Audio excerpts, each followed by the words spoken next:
These aren't the droids you're looking for. Move along. Move along.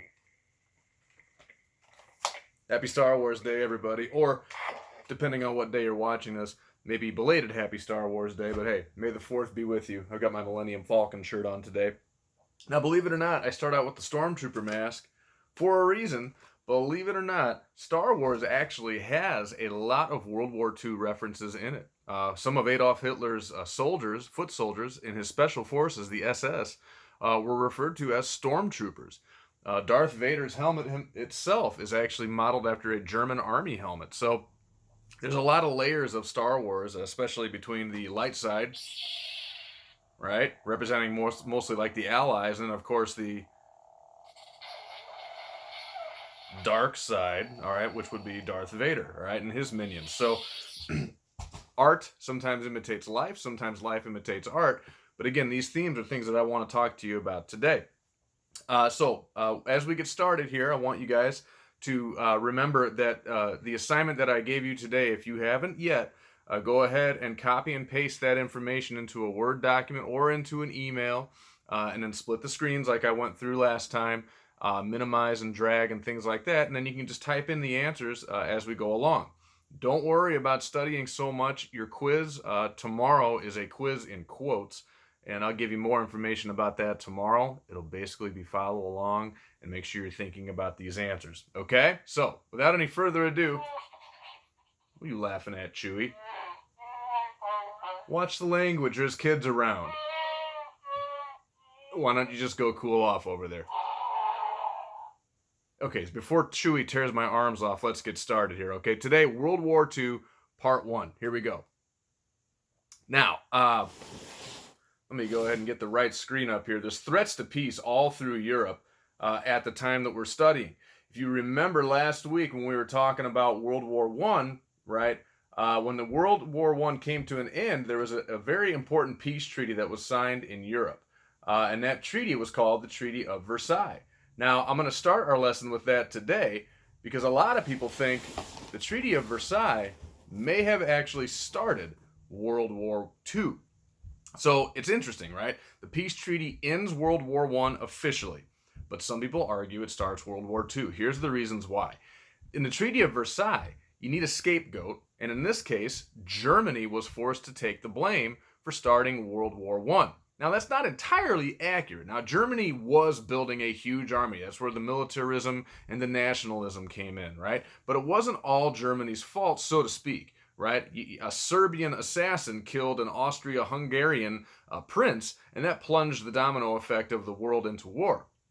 But ultimately, Germany has to take the blame here. So in order to repay the world here, Germany, number one, accepts blame for the war. Number two, they have to pay for all the damages, all right, all the costs, all the rebuilding. Germany foots that bill. They also have to disassemble their army, all right?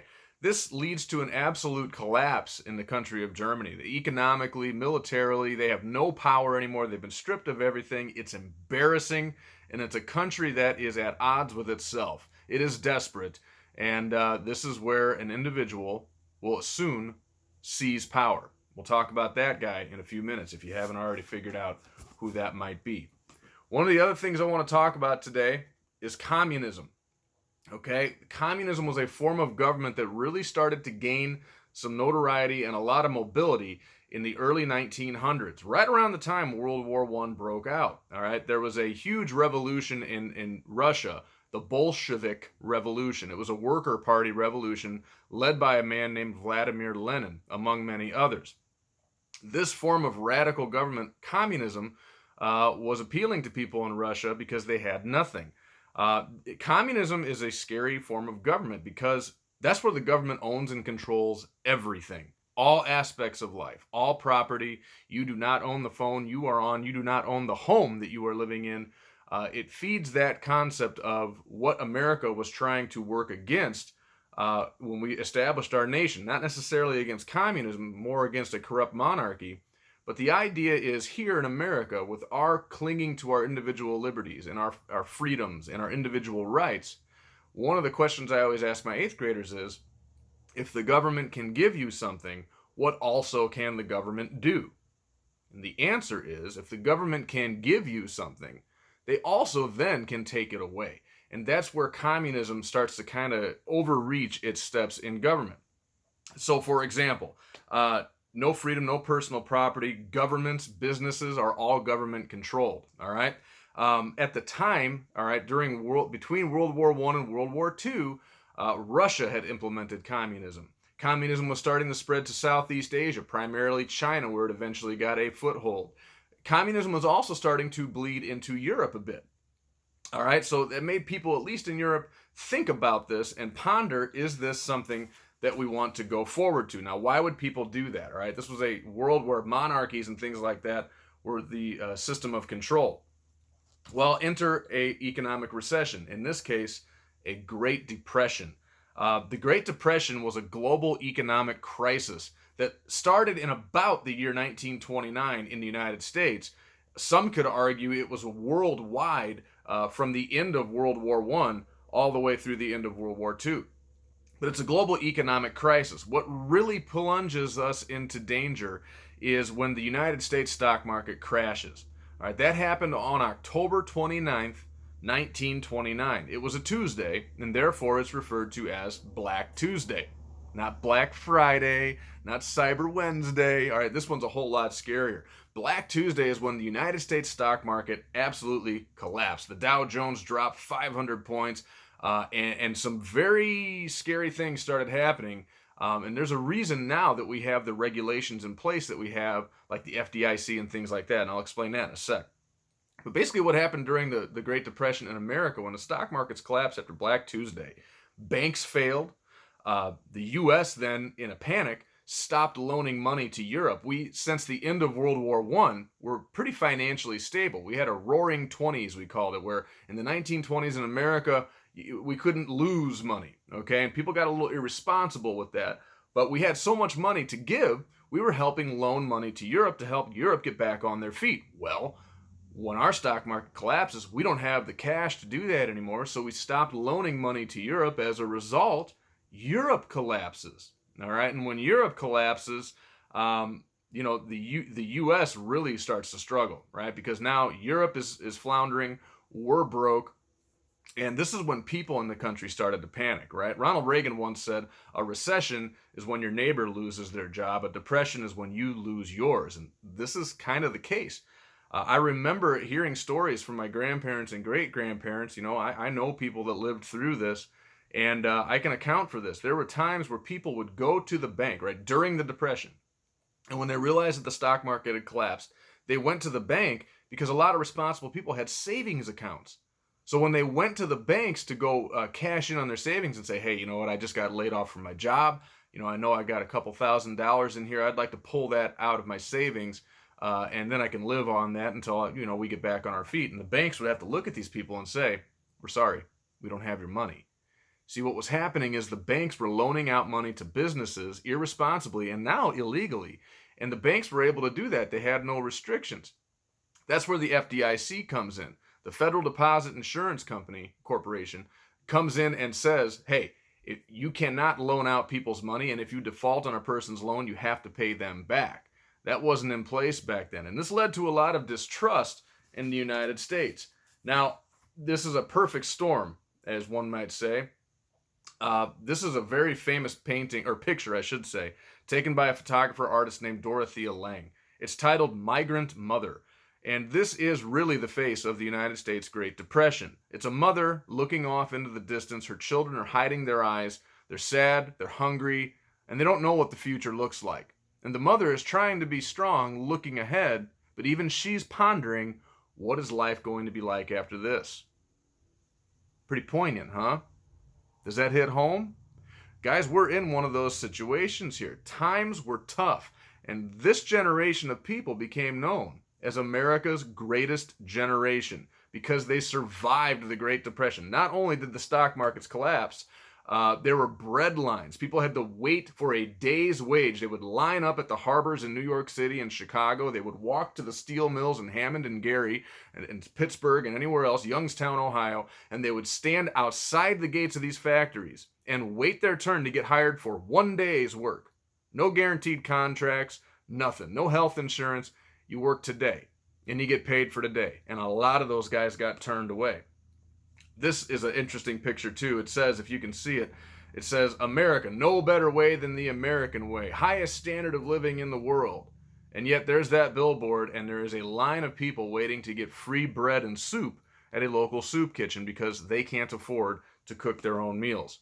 Times were tough, guys. Now, on top of all of that, right, there was a dust bowl. Sorry for getting ahead one slide.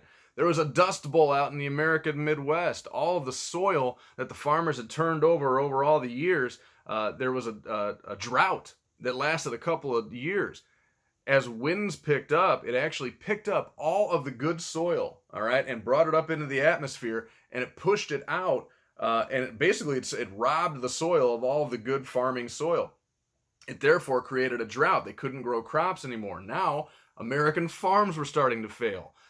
People were in a complete panic. These dust bowls were so big. It was said that one of these dust bowls, all right, actually rolled into New York City, and you couldn't see more than 2 blocks away. All right. Think about this. All right. These are incredibly tough times. Imagine right now something like that happened, how people would respond. And I say that because how people responded during that time period in this country is the reason they were called the greatest generation. I can tell you a lot of different stories. One of the stories I can tell you is I had a great grandmother. This is my famous, I can claim I knew somebody that lived in the 1800s. My great-grandma Zelly was born in the year 1898, and I remember her telling me stories about the Great Depression, how they would have to line up with their food stamps and go and get their rations, and how you just made ends meet. You ate meager portions of food. You learned how to make bread pudding, and you really started to value the things that you had. People started growing their own gardens in the backyard. My great-great-grandfather was actually a farmer here in Lowell, and he would grow crops, and he would bring them and sell potatoes and things like that downtown Chicago. It was a way to make ends meet. He would bring up the fresh produce to my grandmother's house in Gary. And, so they were able to have a nice connection there. But people did what they had to do to get by.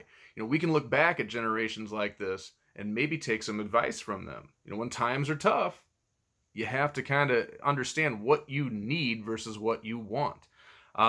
One funny story about my great-grandma Zelly, she didn't trust banks because she lived through that depression. And I remember when she passed away, when we were cleaning out her house, I remember my grandma and my mom telling me, don't throw out any books or magazines. And she had this huge magazine rack that took up the whole wall. National Geographic's, Newsweek's, Time Magazine. And I remember they said, don't throw any of those away. Go through all of them, because she used to hide money in the pages of those books. And they told me, hey, whatever you find, you can keep. I made like $100. You'd open up the book, $5 would fall out, or a 20 would fall out. It was awesome. But these people didn't trust these things. They would stuff away money in their books. They would hide it underneath false boards in the floor because they didn't trust the banks. Anyways, thought that was interesting. The last thing I want to talk about today, and then I'll stop yapping and I'll pick up with you next time, is as a result of all this economic uncertainty and this global economic collapse, fascist dictators started seizing power out in Europe. All right, people like Adolf Hitler, who used his story, by the way, of not being shot by the British officer and surviving the gas attack in the trenches of the war. He used this story, wrongly, of course, lying about it, that he was the chosen one, and this is why he was the leader of Germany. And he, all things aside, the man was a scary good public speaker. And he knew how to manipulate people, and he knew how to target things that people could respond to, and he played on people's dismay, and he basically scapegoated different groups of people in order to seize power and make the German people feel better about themselves. Benito Mussolini is a fascist dictator that also seizes power, and the important thing to realize with these two people is that they completely stripped away rights. Hitler was scapegoating the people of the Jewish faith out in Europe wrongly, and one of the things that he emphasized was, look at who owns the wealth in our country, and he blamed the Jewish people for that. And that's part of the thing that he used to use his stormtroopers to go out and form these ghettos and build these walls around these Jewish communities.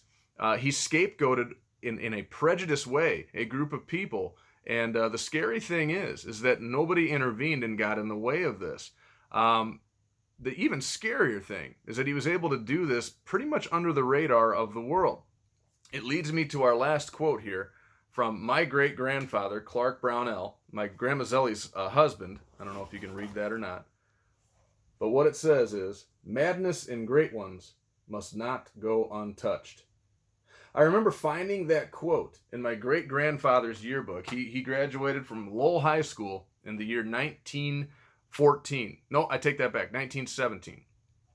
And I actually have his yearbook here at my house. And I'm going through that and I'm thinking about that quote and what it meant. And I think about these fascist dictators in Europe at the time.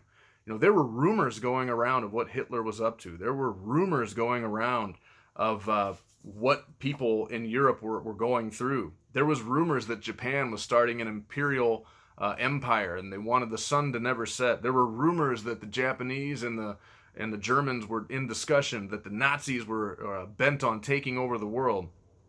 But unfortunately, Europe and the United States, for sure, were too distracted trying to pick themselves up from the Great Depression.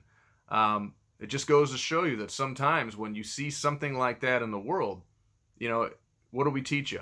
When you see something, say something. So I'll end there today, all right? Tomorrow, I will go over the rest of the war, and we'll talk about how the war broke out, how the U.S. got involved, and how everything came to an end. All right? So be ready to take some more notes.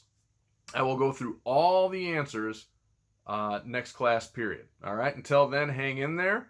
Hope you guys enjoyed, and I'll see you next time. Bye-bye now.